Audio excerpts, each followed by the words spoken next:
বাংলাদেশের ওয়েবসাইটের বিরুদ্ধে টালিগঞ্জের অভিনেত্রী মধুমিতা চক্রবর্তীর ছবি বিকৃতির অভিযোগ। দেহ অন্যজনের, মুখ বসিয়ে দেওয়া হয়েছে অভিনেত্রীর। আর শুধু বিকৃত ছবি নয়, সম্পূর্ণ মিথ্যে খবর সম্প্রচার করার অভিযোগও উঠেছে। তাও আবার দেহ ব্যবসায় জড়িত থাকায় গ্রেফতারের মতো চাঞ্চল্যকর অভিযোগ। আর বাংলা সিরিয়ালের এহেন জনপ্রিয় অভিনেত্রীর এই অভিযোগেই তোলপাড় পড়ে গিয়েছে।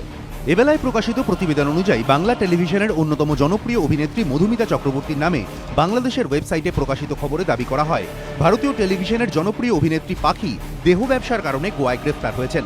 গত 14ই অগস্ট এই খবরটি প্রকাশিত হয়। শুধু তাই নয়, সেখানে সূত্র হিসেবে একটি ভারতীয় সংবাদপত্রের নাম উল্লেখ করা হয়েছে, যদিও সেই সংবাদপত্রে ওই তারিখে এমন কোনো খবর প্রকাশিত হয়নি।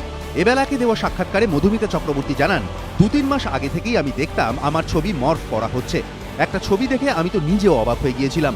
আমি বিষয়টা খুব একটা গুরুত্ব দিইনি, কারণ সবাই জানে এগুলো মর্ফ। আমি এখানে রিজিওনাল অ্যাক্টর হতে পারি, কিন্তু বাংলাদেশে তো বাংলা টেলিভিশনটাই আসল। ওখানে আমাদের ফ্যান ফলোয়িংও রয়েছে প্রচুর। আমি ভেবেছিলাম যে দেখবে সে বুঝতেই পারবে এগুলো মর্ফ। এর আগেও আমাকে নিয়ে 2-1টি ফেক নিউজের কথা আমার কানে এসেছিল। প্রথমে বাংলাদেশের ওয়েবসাইটটিকে গুরুত্ব দিতে না চাইলেও বিষয়টি ভাইরাল হয়ে যাওয়ায় লালবাজারে অভিযোগ জানানোর প্রয়োজনীয়তা বোধ করেন অভিনেতা দম্পতি।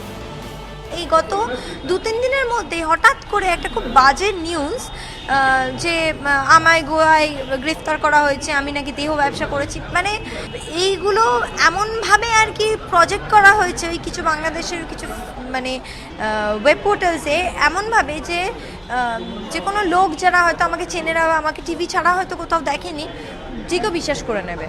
ওয়েব পোর্টালের বিষয়টা কদিন আগেই চোখে পড়েছিল, তখনও বলছে এটা সস্তার একটা ওয়েব পোর্টাল, কেন এটাকে নিয়ে মাথা কামাবো আর কি।